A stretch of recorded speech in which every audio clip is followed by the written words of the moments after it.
So most marriages start out pretty great, or at least it feels like they start out great. But then you get a number of years down the road and they turn into just complete catastrophes and they end in divorce. People are hurt emotionally, financially, and in all other ways. Friendships die because friends don't know who to choose. People go away. You start questioning your meaning in life. Some people even become suicidal, or they get hooked on drugs or drinking. All these things happen. But what if it was avoidable? There's no one answer for every marriage, every issue. But here's one thing I've learned that ends a lot of great marriages. A lot of marriages start out really strong, but then they end up dying in divorce because of this thing. Now, I learned this while fighting the war in Afghanistan. Most of the way I see life is through a battlefield mindset.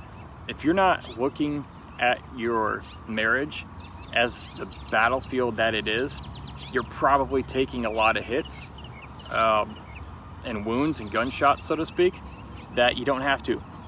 A lot of people just aren't trained. How do you survive on a battlefield? How do you win on a battlefield? Well, here's the deal. I want you to imagine a group of soldiers out in the mountains, let's say Afghanistan, where I was. If they started fighting amongst each other, then how long would it take before the enemy would win? Not very long. Why?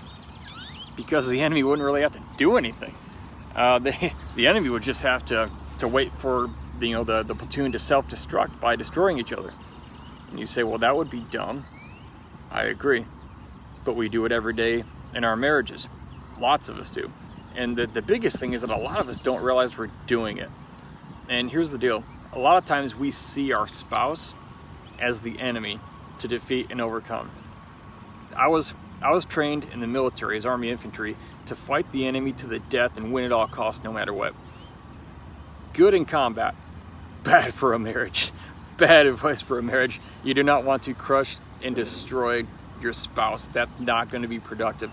So one of the big things here is that you have to realize who the real enemy is. 95% of the time, your spouse is not the real enemy. Your spouse may be reacting to the presence of an enemy, but they're not the enemy. Now, again, there's this small percentage where some of you married a complete psychopath and they are the problem, they are the enemy. But that's not most of you. But a lot of people, they'll get into arguments over things and they'll see their spouse as the enemy, when in reality, how their spouse is acting is a reaction to the enemy. But this, the husband and wife, they're actually shooting at each other instead of fighting the enemy. They're acting like that platoon fighting amongst themselves in the mountains instead of hunting the enemy out there who really wants to take you down. And one of the ways to identify the real enemy is to just stop. In doing reconnaissance, you get out in the middle of somewhere, woods or whatever, and you look, listen, and smell.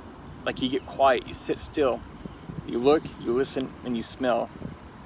And you're looking for indicators, and you can see, you can hear, and you can smell quite a bit when you just stop for a minute and you try to see what the real root of the argument is, or what the issue is. And a lot of times you realize that your spouse isn't the enemy, because here's the truth: the real enemy in your marriage, the real enemy in almost any situation I've ever seen lies just beneath the surface of the obvious problem. You better write that down.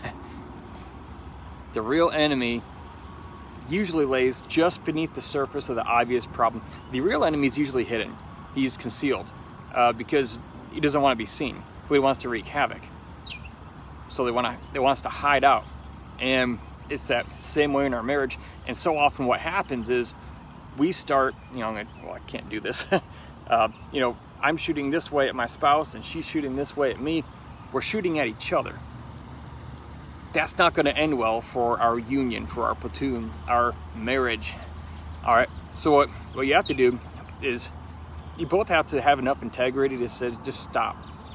So, all right, what's the real issue here? What's the real thing scaring you? What's the real fear I have? What's really causing me anxiety?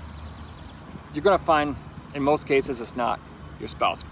Once you identify what that real root source of the problem is, then instead of shooting at each other, what you do is you get side by side, all right? So you're here, they're here, and you're shoulder to shoulder, and you're attacking your common enemy together. It's called concentrating fire. Once you've identified, let's say an enemy is launching mortars, these bombs that shoot out of tubes, and they're dropping all around you. Once you identify that mortar position, you know where it is, you can call in a strike on that location, on that grid coordinate. You get shoulder to shoulder, side by side, you concentrate your fire, and everybody starts firing at that enemy at the same time. That is how you take out an enemy fast, a real enemy. And Jeff here says the real enemy is normally something about yourself. I find, dude, that is so true in so many ways. And proof of that is a lot of times if I'm really stressed around my house, because you're right. If I'm stressed around my house, and then I'm frustrated with my kids, or I'm on edge around my wife, it usually, and here's the proof, it's usually because I feel like I didn't do enough that day, or I wasn't productive enough, and I didn't accomplish as much as I wanted to. And then I feel like I'm lacking, like I didn't do enough today. And I don't know if you ever, somebody like me who's very goal oriented, I don't know if you ever feel like you've done enough, because there's always a new mountain to climb. But that's absolutely true, because my wife will say, why are you so mad? Why are you so on edge? And I'm thinking, in my mind, I'm thinking about all the things I didn't get done, or what I didn't accomplish, or the money I didn't make, or the deal I didn't close. But then they're not seeing that. They're just feeling the effects of me being angry and frustrated and on edge. And so that's the real enemy. And to make your point, when I tell my wife, when I stop and I say, look, it's not you, it's not the kids, I'm sorry, here's what's really on my mind. I didn't get done everything I wanted today. I didn't close that deal. I didn't go out and make money today, or whatever it is. I didn't hit that deadline I wanted. That's the battlefield in my mind. That's what I'm really dealing with. And then she goes, oh, okay. So now it's like, well, what can we do together so she can be my ally instead of my enemy? And she can be really helpful. So think about this. If you think your spouse is the enemy, you're probably wrong. Again, there's a small percentage of you that married a psychopath, and they are the problem, and you probably should get away from them. But that's not most of you, so don't use that excuse on this video. But identify the real enemy. What's that real enemy that's lying just beneath the surface of the obvious? The obvious problem is almost never the enemy. The real enemy, what you're seeing, like I said, what you're seeing is a product, or an expression, or an effect of the enemy, not the root source of it. All right. So, hope this is helpful for you. If you want more advice on how you can communicate better with your spouse, my wife and I have created an awesome program with some free resources. Just go to marriagebattleplan.com. That's where we teach you how to communicate clearly with your spouse so your marriage will last. All right. And we use proven military battle strategies that I adapted from how we planned and carried out real-world missions in Afghanistan. I adapted that framework into marriage. And so it's about a 9-point framework. Go get the free resource at marriagebattleplan.com, and you'll see it in there too. And it can help you communicate better with your spouse so you can stop shooting at each other, start attacking your common enemy together so your marriage will make it.